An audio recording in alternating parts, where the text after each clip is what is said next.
This message comes from Edward Jones, where they believe rich means opening yourself to new possibilities. That's why your dedicated financial advisor meets you where you are, helping you move forward with confidence. Let's find your rich. Edward Jones, member SIPC. This is Planet Money from NPR. The Nobel-prize winning economist Simon Kuznets once analyzed the world's economies this way. He said there are 4 kinds of countries: developed, underdeveloped, Japan, and Argentina. Argentina. If you want to understand what happens when inflation really goes off the rails, go to Argentina. Annual inflation there over the past year was 124%. Even in a country that's already deeply familiar with economic chaos, this is dramatic. So, a couple of weeks ago, we went to Argentina to see what this all looks like. And we arrived along with thousands of other foreigners because even as the country's economy was tanking, it's Mundial de Tango, the biggest tango competition in the world, with a very charming MC, Mr. Carlos Lin. That show was still on. When we walk into the competition, there are 9 couples on stage, all dressed very formally. Men in dark suits, the women in gold lame, dark red velvet, black satin. The couples dance in a slow, counterclockwise circle. We are, after all, south of the equator. The moves are dramatic, improvised, yet synchronized. The couples keep their faces closed as though at any moment they're going to make out. But they don't. Thankfully, they don't. There are dancers here from Ukraine, Indonesia, Algeria, Italy, more than 35 different countries. And arguably, if you want to really see all of the strange things that are happening in Argentina as inflation spikes and the Argentinian peso tanks, they are easiest to see through the eyes of an outsider. That's because this country's history of economic turmoil goes back a long time. So for anyone who lives here, they're kind of used to it. So, we are here to meet one dancer in particular.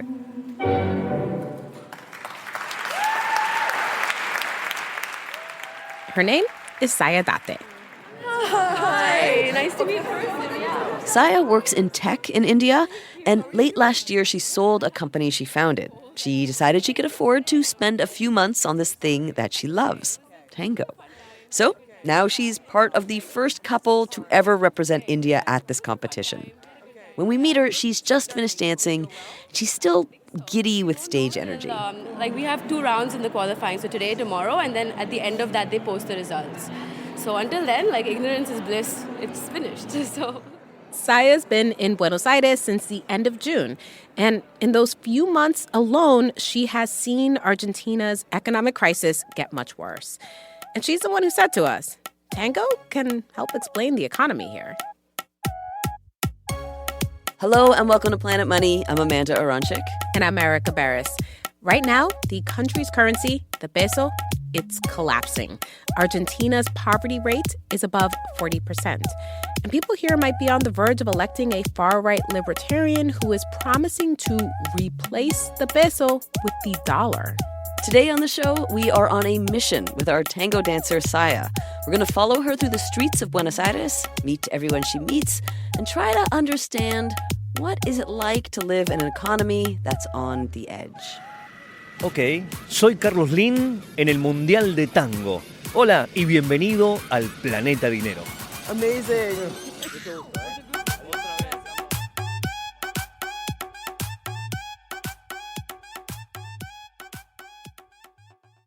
Support for this podcast and the following message come from Vanguard. Every day, shareholders meet to discuss important matters about the companies you invest in. Now you can make your voice heard too. Vanguard Investor Choice makes it easy to set your proxy voting preference for your eligible Vanguard index funds. Visit Vanguard.com/investorchoice to learn more. Vanguard investors own shares of their index funds, and those funds own shares of the companies they invest in. Vanguard Marketing Corporation, distributor.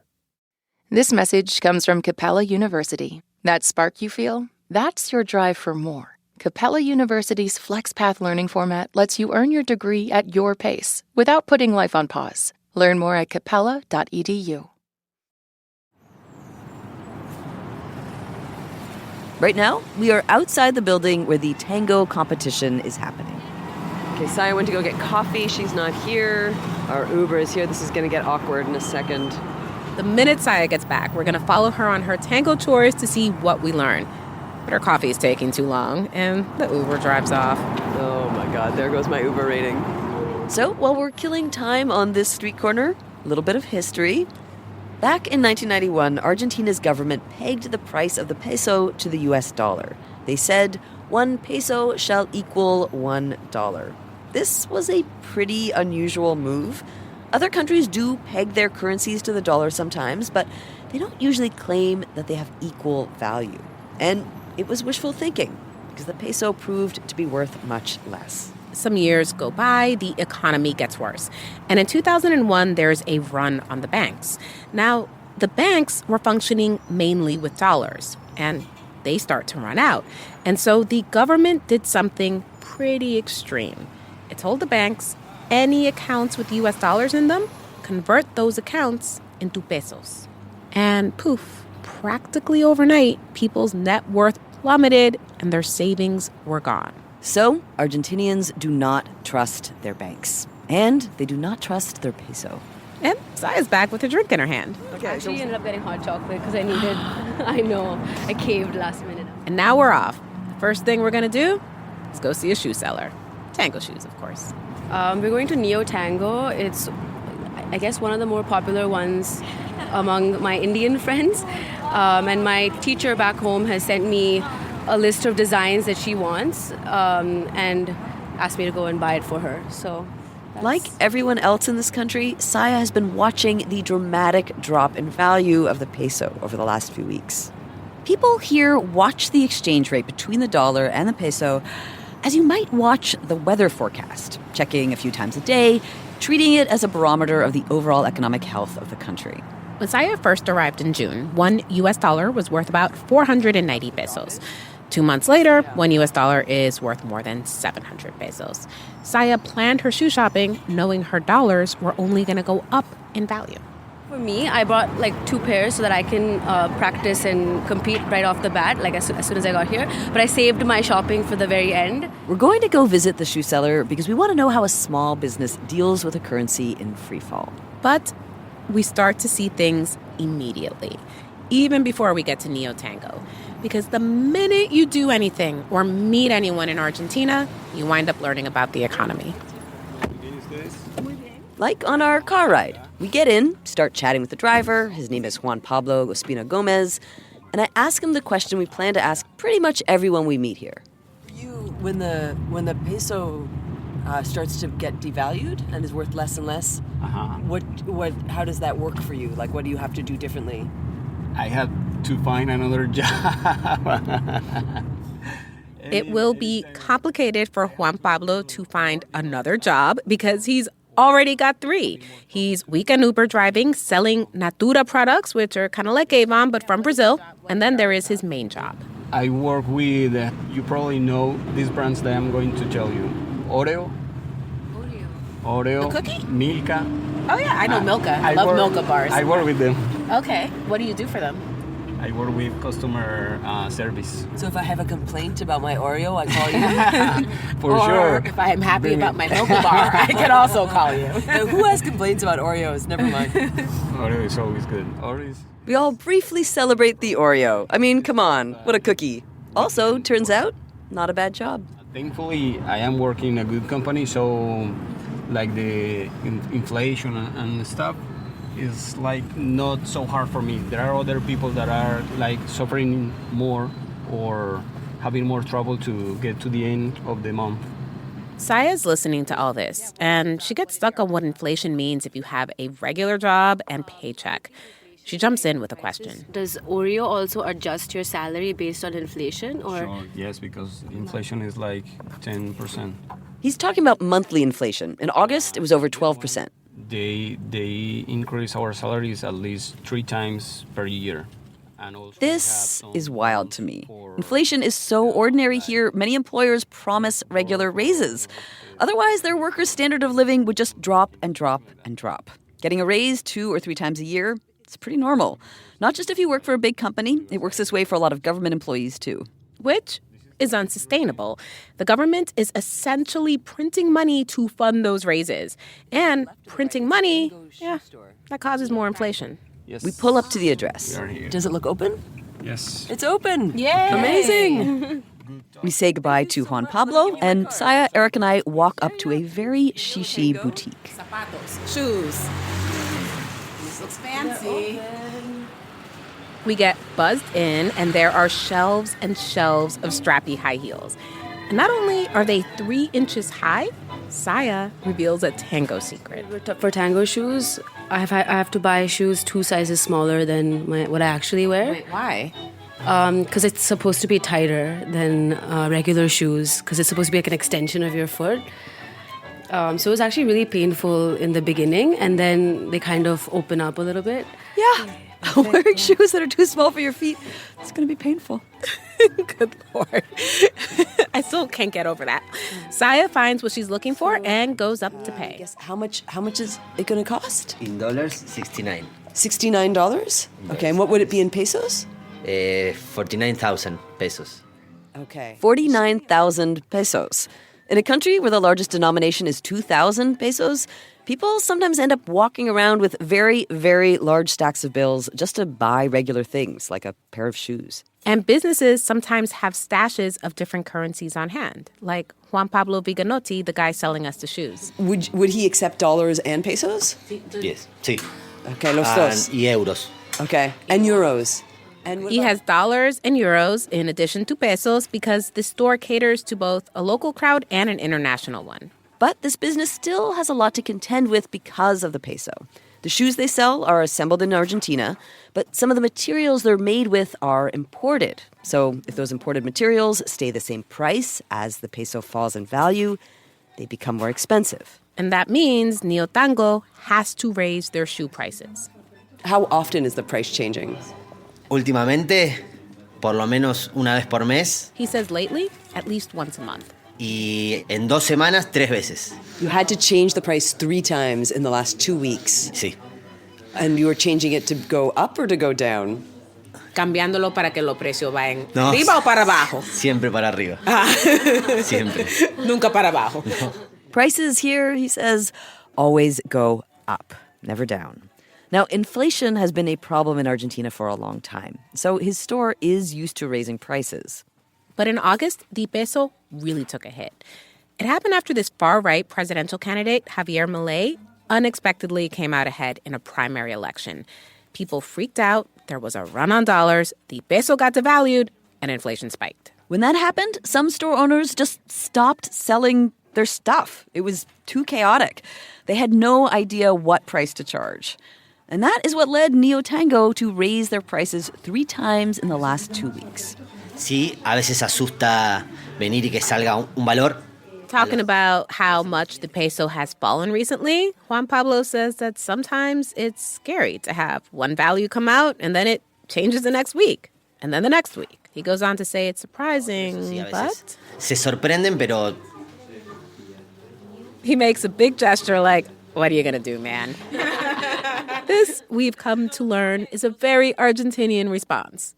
People are sort of like, it's Argentina. We're used to it. But occasionally, someone would reveal that, yes, they were in fact really scared. That it's not clear what's going to happen next. There could be hyperinflation. There could be protests in the streets. Coming up after the break, the black market for dollars and pesos.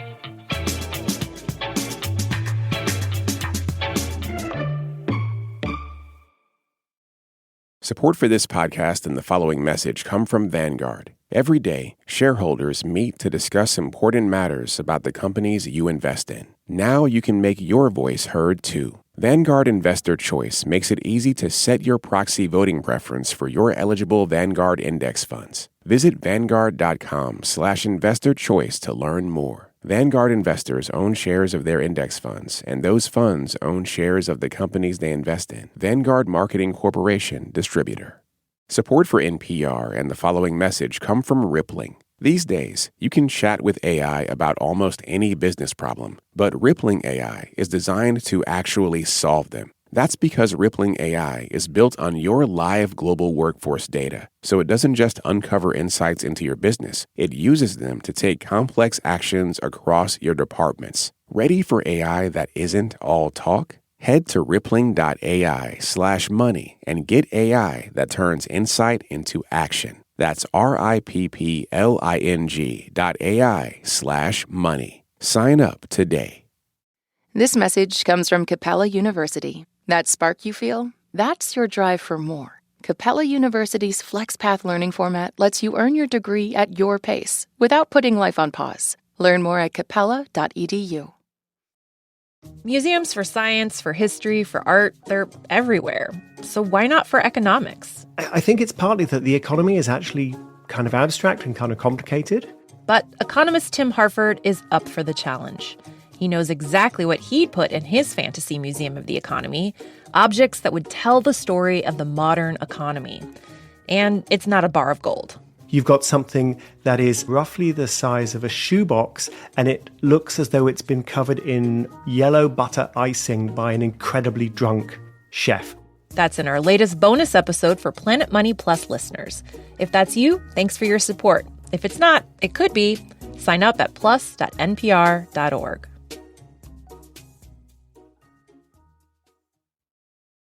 Argentina's currency shenanigans didn't stop 20 years ago when the dollars in everyone's bank accounts were abruptly turned into pesos. On and off for years, the country has been manipulating its exchange rate. Instead of letting the rate float around on the whims and winds of market forces, like most major economies do, the government now controls it. And they've set an official rate that claims the peso is worth far more than it really is. And you can tell just how far off that official rate is by coming here to one of the country's many black markets. Cambio means change, or in this context, exchange. And this is how these black markets work. People stand on the street calling out cambio, cambio, cambio to pull in tourists who want to exchange dollars for pesos at a far different rate than the one the government sets. I know this music is giving real Star Wars cantina vibes. Someone was randomly playing a didgeridoo. But we're actually on Florida Street, which is your basic shopping street for tourists. Saya needs more pesos because that's how you buy most day-to-day things. So we find a woman calling out cambio, and she and Saya start negotiating a price. 70,000 pesos, $100. They settle on 705 pesos for $1. Yes? Yeah, 705. 705. Yes. The government's official rate would have been about 350. Lots of people use these exchanges, but exchanging dollars for a rate that's different than the government's official rate is actually illegal. So you don't exchange money right on the street. Instead, the cambio person takes you into what's called a cueva, which is Spanish for cave. We're walking inside like a little mini mall. 100. We follow the woman into a small, kind of shady-looking store. The man doing the actual exchange is sitting behind a window. There's a sign for bus tickets, some T-shirts for sale. Like, if they needed to, they could very quickly shapeshift into a tourist shop. Saya tells him how much she wants to exchange. 300 and 100. 300 and 100, yeah. 300 y después 100. If you think about the government's official exchange rate as sort of like a dam intended to shore up the peso, these exchanges are like cracks where market forces seep through. And these black market exchanges are such an established part of the way Argentina works that they've got their own rules.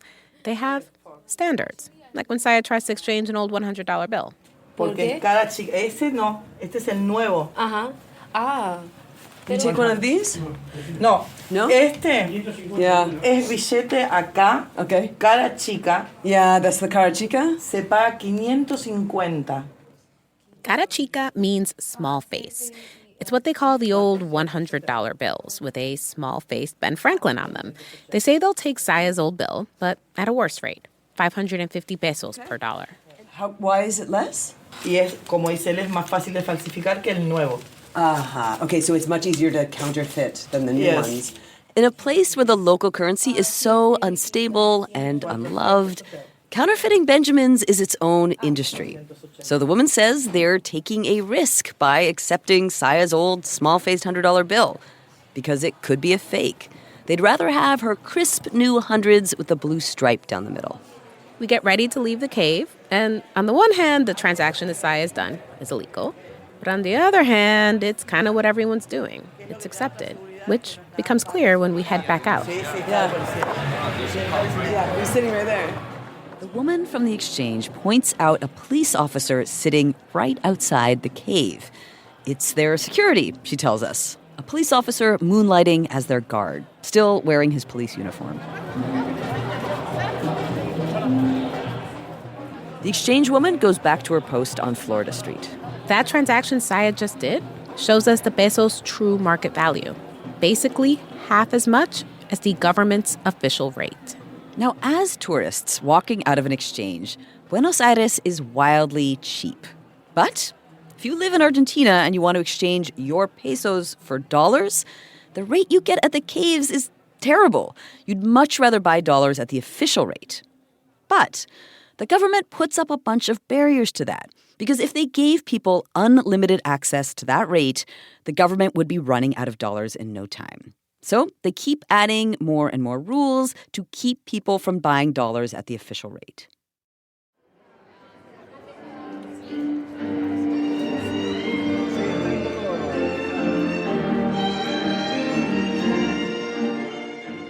It's the next day, and we are back at the tango competition. When we find Saya, she's in an amazing dress. Teal and black and silver, sequins everywhere. Oh my goodness. I don't even know, I don't know if I would recognize you. I don't think I recognize myself. This is probably what you see on tango posters, the hairstyle, the makeup. It's like very extra. Today, Saya's doing a choreographed dance for the competition. It's more showy with a lift and lots of spins. Keep in mind those high heels. Well, very good luck. Thank you. We'll be watching. Saya heads backstage, and we start talking with someone she's met since arriving in Buenos Aires. His name is Martín Ochoa. He's here at the Mundial de Tango because he loves tango. And he's making some money by shooting and editing videos of the performers, $50 for 3 minutes. He starts by telling us he grew up outside the city. Tucumán, sí. Tucumán. It's en el norte de Argentina. Okay. He fell in love with tango when he was in Patagonia. Yo conocí el tango en Ushuaia, en el fin del mundo, ahí en otro lugar. I first encountered tango at the end of the world, he says. Martín says he relates to tango for reasons that go beyond the fabulous costumes and the dramatic moves. El tango no habla sobre el romance. He says tango doesn't only talk about romance. It also talks about how hard life is and how disappointing it can be. He says it's about people bending rules and going against their morals to survive in a state of economic crisis. Martín says if you listen to the lyrics of some of the most iconic tango songs, they're about the depression, about unemployment, about a lack of economic power. And he says all of the daily improvising that people have to do in Argentina reminds him of tango, like when people try to make money on the side or do things that are lightly illegal. The way he sees it, Argentina has two parallel economies. This idea of parallel systems makes so much sense to me. For years, the Argentinian government's been saying the peso is worth more than it is. At the very heart of this country's economy, there is a lie. And so people find ways around it. Like a lot of people, Martín says he is worried about the upcoming presidential election. The country may bring to power that libertarian outsider who said he wants Argentina to dollarize, send the peso reeling once and for all.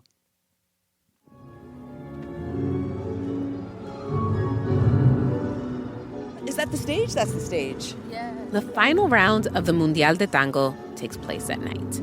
The city closes down one of its major streets and sets up thousands of chairs. You can see the lights from blocks away. It's lit up pink and it has tango written on it. Sai and I want to get closer. Yes, at least I can say I was at the finals of the Tango World Championship. Although, just to see it. Saya got eliminated a few days ago. She is not competing tonight. But we work our way past a bunch of barriers so that we can see the dancers up close. Very close to the stage. I haven't actually seen the dancers. There they are. Oh my goodness. Oh, wow. This is beautiful.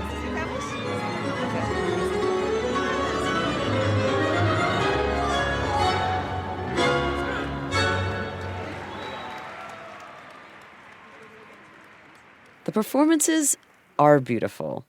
In the end, Argentinian couples win the two big prizes. This year, those are each worth 100,000 pesos. If the economy continues to falter, though, the prizes will be worth less and less.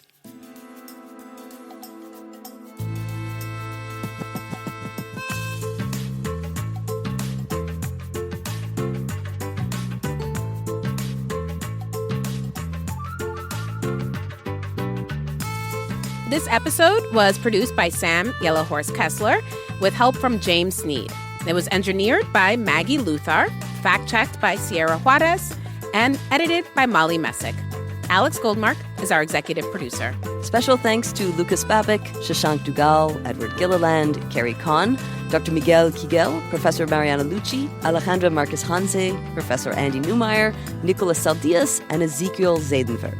I'm Amanda Aronchik. And I'm Erica Barris. This is NPR. Thanks for listening.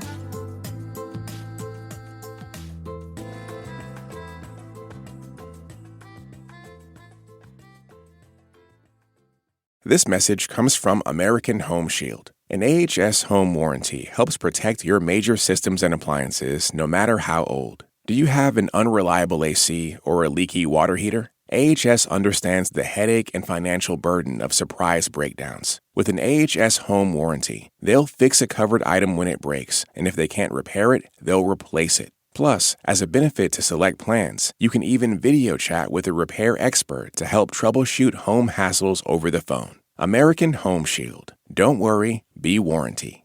Get 20% off all plans at ahs.com/NPR and see promo details. See ahs.com/contracts for coverage details, including service fees, limitations, and exclusions.